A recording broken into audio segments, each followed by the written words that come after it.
우리가 철석같이 믿어왔던 성공 공식, 그러니까 더 많은 이익을 쫓는 게 오히려 실패로 가는 지름길이라면 믿으시겠어요? 오늘은 바로 그 이야기, 탐욕을 이기는 감사라는 아주 역설적인 성공의 비밀을 한번 파헤쳐보겠습니다. 주변에 보면 정말 야심차게 문을 연 가게들이 얼마 못 가서 사라지는 경우 참 많잖아요. 이게 그냥 운이 나빠서일까요? 아니면 경기가 안 좋아서? 글쎄요. 오늘은 그보다 훨씬 더 근본적인 이유에 대해 이야기해보려고 합니다. 사실 대부분의 사업은 당장 먹고 살아야 하는데 하는 이런 절박함에서 시작되잖아요. 그런데 진짜 아이러니한 건요. 가장 위험한 순간은 바로 그 생존이라는 고비를 딱 넘겼을 때 찾아온다는 거예요. 이제 좀 살만하다 싶어질 때, 바로 그때 대부분이 더 큰 돈을 벌겠다는 아주 달콤하고도 치명적인 함정에 빠져버리는 거죠. 바로 이 순간이 말하자면 모든 사장님들이 마주하는 첫 번째 시험대, 동기부여 테스트인 셈입니다. 나는 왜 이 사업을 하는가? 진짜 먹고 살기 위해서였나? 아니면 돈을 벌기 위해서였나? 이 질문에 마음속으로 어떻게 답하느냐가 사업의 운명을 그냥 통째로 바꿔놓습니다. 안타깝게도 정말 많은 분들이 여기서 잘못된 길로 들어서게 돼요. 자, 그럼 실패로 가는 그 뻔한 길 한번 따라가 볼까요? 되게 그럴듯해 보여요. 첫 번째, 먹고 살려고 가게를 열어요.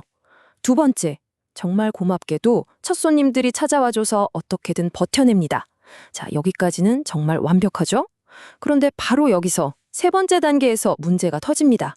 관심의 초점이 고객에서 돈으로 스르륵 바뀌는 거예요. 근데 손님들이요. 와, 정말 놀랍도록 예민해요. 주인의 마음이 변했다는 걸 귀신같이 알아채고 하나 둘씩 발길을 끊기 시작하는 거죠. 그러니까 진짜 큰 실수는요. 뭐 돈 계산을 잘못하고 이런 게 아니에요.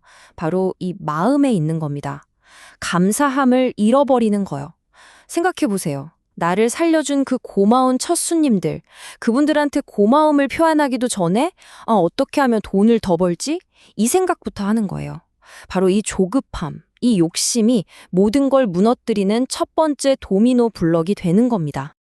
아니, 그럼 이 위험한 함정을 피할 방법은 없는 걸까요? 당연히 있죠. 바로 감사를 그냥 좋은 마음가짐 정도로 생각하는 게 아니라 우리 사업을 쭉쭉 성장시키는 강력한 엔진으로 쓰는 겁니다. 내가 받은 도움에 보답하는 걸로 성장의 연료를 채우는 거죠. 이게 바로 감사 엔진의 원래입니다. 자, 이 문장 한번 보세요. 정말 모든 걸 말해줍니다.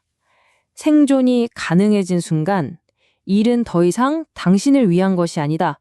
바로 그들을 위한 것이다. 와우, 이거 그냥 조금 바뀌는 수준이 아니죠. 사업의 목적 자체가 완전히 180도 뒤집히는 거의 혁명 같은 순간인 거예요. 이제 나의 생존이 아니라 손님을 위한 서비스로 관점이 통째로 바뀌는 겁니다. 물론 여기서 말하는 감사는 아유, 감사합니다 하고 입으로만 하는 인사가 절대 아니에요. 어떤 보상을 바라지 않는 순수한 행동을 말하는 겁니다. 내가 이렇게 잘해주면 돈을 더 내겠지? 이런 계산적인 친절 말고요. 진짜 순수하게 나를 살려준 사람들에게 진심으로 보답하는 것. 그게 바로 여기서 말하는 감사의 진짜 의미입니다. 이가 바로 감사 엔진이 굴러가는 방식, 감사의 선순환이라는 겁니다.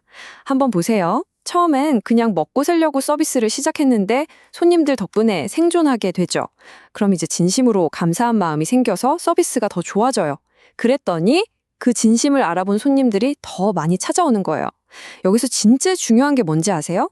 이 과정 어디에도 돈 더 벌자라는 목표는 없다는 거예요. 그냥 사람한테 집중했을 뿐인데 성공이 알아서 따라오는 거죠. 정말 역설적이지만 너무 멋지지 않나요? 자, 이렇게 감사 엔진이 막 돌아가기 시작하면요. 사업을 보는 눈이 완전히 달라집니다. 더 깊은 차원의 깨달음을 얻게 되거든요. 그냥 서비스를 더 잘해야지 이 수준을 넘어서 사업의 목표 자체가 바뀌어버려요. 바로 돈을 버는 게임에서 사람을 얻는 게임으로요. 여기서 우리가 비즈니스에 대해 갖고 있던 생각이 와르르 무너지는 이야기가 나옵니다. 보통 손님은 많으면 많을수록 좋은 거 아니야? 이렇게 생각하잖아요? 그쵸? 근데요, 진짜 성공은 그냥 스쳐 지나가는 수많은 사람이 아니라 나를 진심으로 아껴주는 몇몇 사람들에게서 나온다는 거예요. 심지어 뱃면에 그냥 그런 손님보다 단 한 명의 진짜 내 편이 훨씬 더 중요할 수도 있다는 거죠. 한번 비교해 볼까요? 그냥 그저 그런 손님 100명이랑 나를 정말 아껴주는 충성 고객 단 1명. 양으로 보면 당연히 100명이 압도적이죠. 근데 질은 어떨까요? 100명한테서 조금씩 버는 돈도 물론 소중하죠. 하지만 내 진심에 감동한 단 한 명의 귀인, 즉 후원자는요, 가끔 내 사업의 판도를 완전히 뒤집어 버릴 엄청난 기회를 가져다 주기도 하거든요. 광고 돌려서 모은 100명보다 내 진심으로 얻은 단 한 명이 더 큰 힘을 갖게 되는 겁니다. 네, 맞습니다. 핵심은 바로 이 숫자 하나예요. 사업의 성공이 손님의 머릿수가 아니라 단 한 사람과 얼마나 깊은 관계를 맺느냐에 달려 있을 수 있다는 것. 이게 바로 사람을 얻는다는 말의 진짜 의미입니다. 내 마음을 알아주는 단 한 사람이 어중이 떠중이 수백 명의 매출보다 훨씬 더 값지다는 거죠. 결국 모든 이야기는 이 한 문장으로 딱 정리됩니다. 진정한 경제적 가치는 제품에서 나오는 게 아니라 사람에게서 나온다. 우리가 파는 게 뭐 커피든 옷이든 음식이든 그건 사실 중요하지 않아요. 진짜 중요한 건 그 물건을 통해서 우리와 연결된 사람, 바로 그 사람에게서 모든 가치가 시작된다는 사실입니다.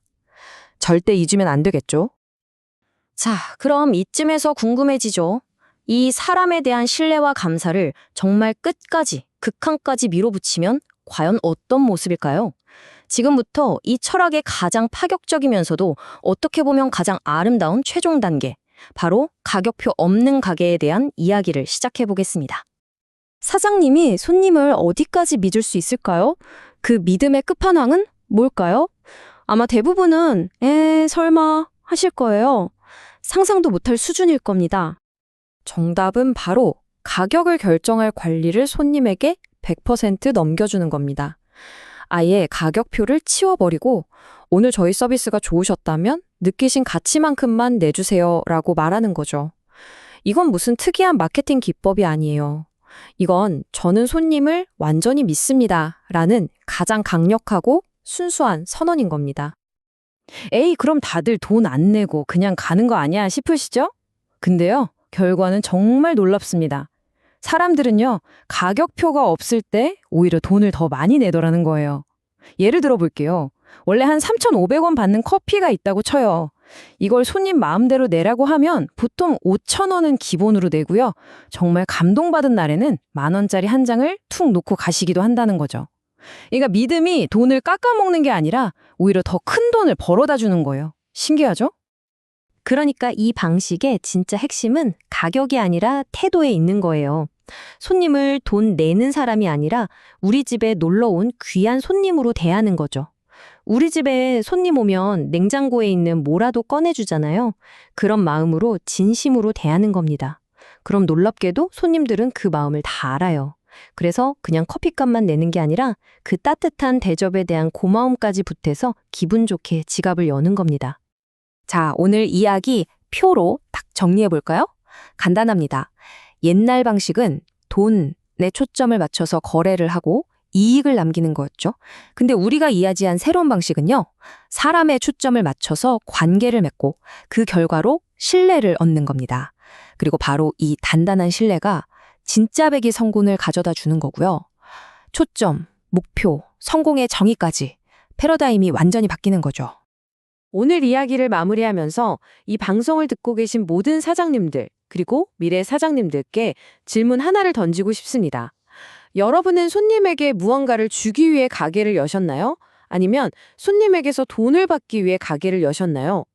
여러분의 마음이 어디를 향하고 있는지 아마 그 답이 여러분 사업의 미래를 결정하게 될 겁니다.